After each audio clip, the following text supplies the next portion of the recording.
I want to welcome you. This is Brian Gibbons with REISkills.com talking about creative financing, and it says this is critical. Well, it is critical because if you can't do this part of it, you can't do real estate investing. Uh, just a little bit about me. For the last 20 years, actually almost 25 years now, I've been using creative financing, and it started back in the 80s when the interest rates were very high due to the oil embargo. And I remember lines around the block trying to get gas. We just couldn't get gas as when I was a teenager to a young in my early 20s. So, at the end of the day, what we want to be able to do is how can we use creative financing to be able to buy and sell our properties, okay?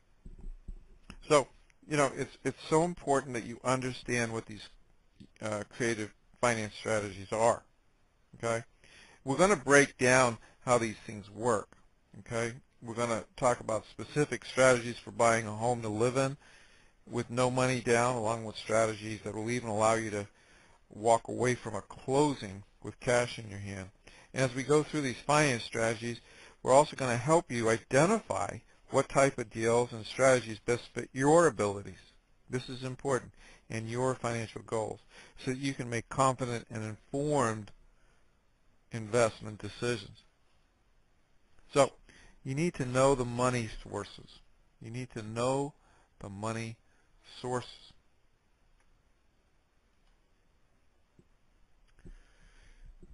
So these money sources are important. They're banks and mortgage brokers and hard money lenders, partners, credit cards, IRA accounts, and government loan programs. Okay, and you got to address credit issues. That's important. Okay, and you got to know the truth of no money down. What does that mean? So before we get started, let's talk about the truth about no money down.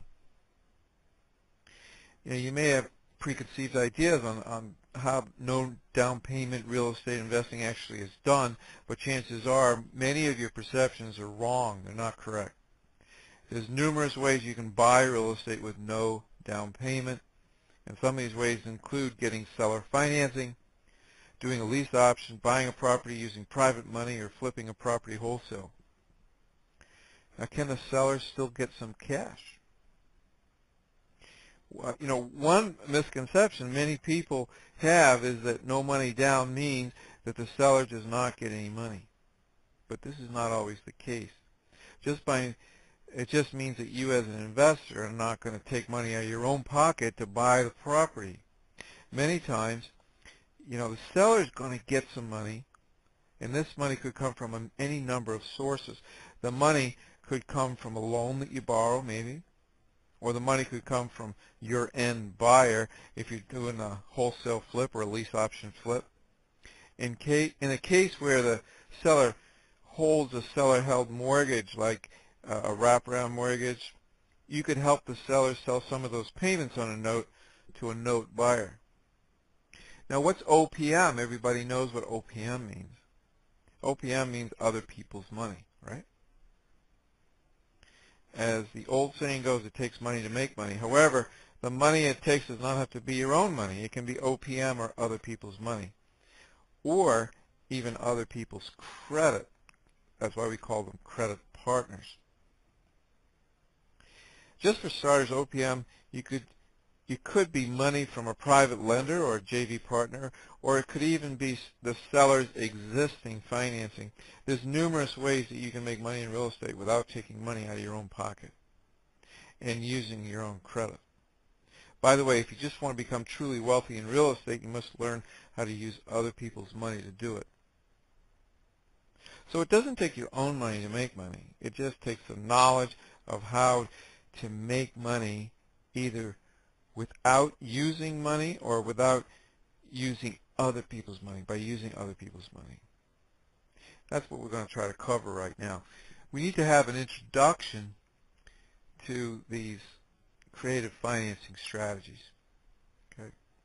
And that's what we're going to go over.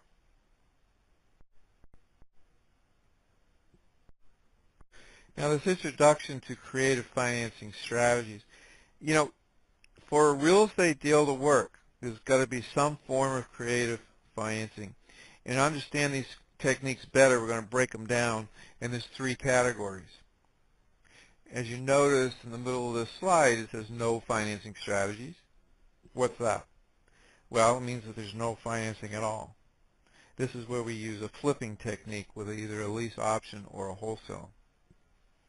What's the second one is the existing financing. Well, that means what current financing is in place. This is where you structure that deal around that existing financing. And what generally is like a contract for deed or a lease option with the existing financing.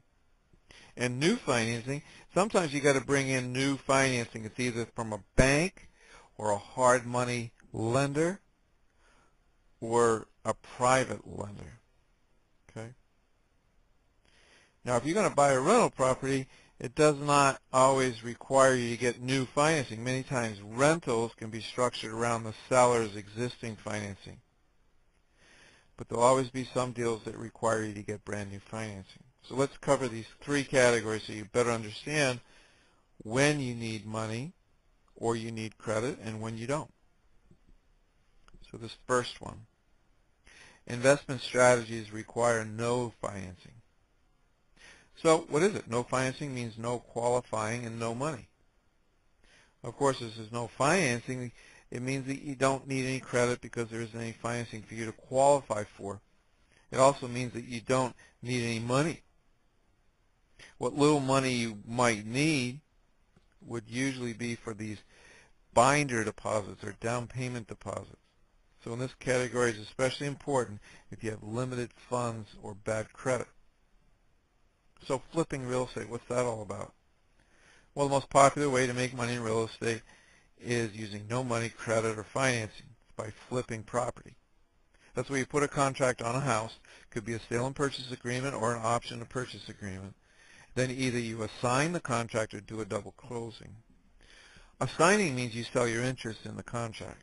A double closing means you actually buy it and then you resell it. So there's 2 sets of closing costs. That's why it's called a double closing. Again, you most likely have to put these down payments on the deal to the seller, but you can quickly get this money back by getting a new binder deposit from your new buyer. In using the strategy, you're going to get property sold before you even have to close with the seller. And by having a contract to buy the property, you have what's called an equitable interest. Now, equitable interest is an important term. It's a legal term. It means you have a legal right in the property. This means you can sell your right to purchase the property to another buyer by assigning the contract for a fee. You can also give your buyer a new purchase contract saying that you will sell the property to them right after you buy it from the seller, and this is called a double closing. So the key to flipping is the double closing, which is also referred to as a double escrow, simultaneous escrow, or simultaneous closing. And when you do flip a property, is schedule your closing with the seller and then schedule your closing with the new buyer to be done right afterwards. Now you're going to take title of that property just long enough to immediately resell to your buyer. Now at closing, the buyer, it's going to bring the funds to purchase the property either in cash or by getting a loan. The closing agent is going to take the money from your buyer and use it towards the purchase of closing with the seller. Both closings are done back to back, and the cash flows from your buyer to your seller simultaneously. And this is why this type of closing is commonly referred to as a simultaneous closing. And in the end, this closing agent is going to subtract how much you bought the property for from how much you sold it for, and then you're going to walk out with a check for the difference. And we're going to cover these double closings in more detail when we talk about agreements. Now, buyer's lists. Now, to flip a property effectively, you should have a list of potential buyers ahead of time. By having buyers already lined up, you're going to be able to more effectively target your buying efforts and be able to make offers with more confidence, knowing that you can get that property resold before you have to close with the seller.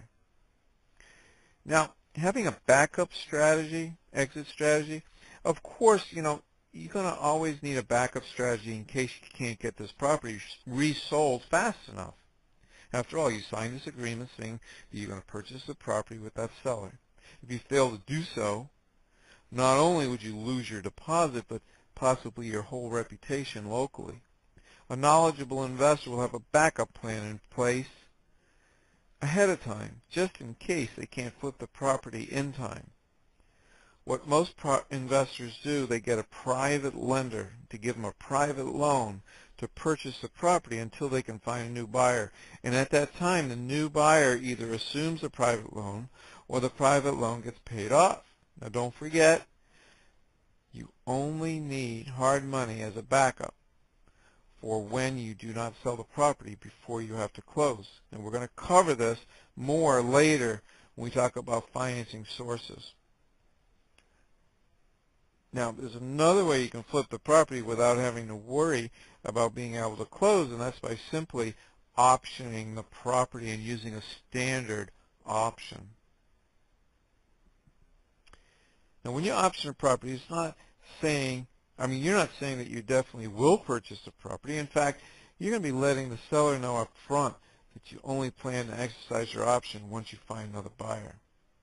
Also, not only do you still not need any credit, but you can get into the deal using a smaller down payment, like $10. And how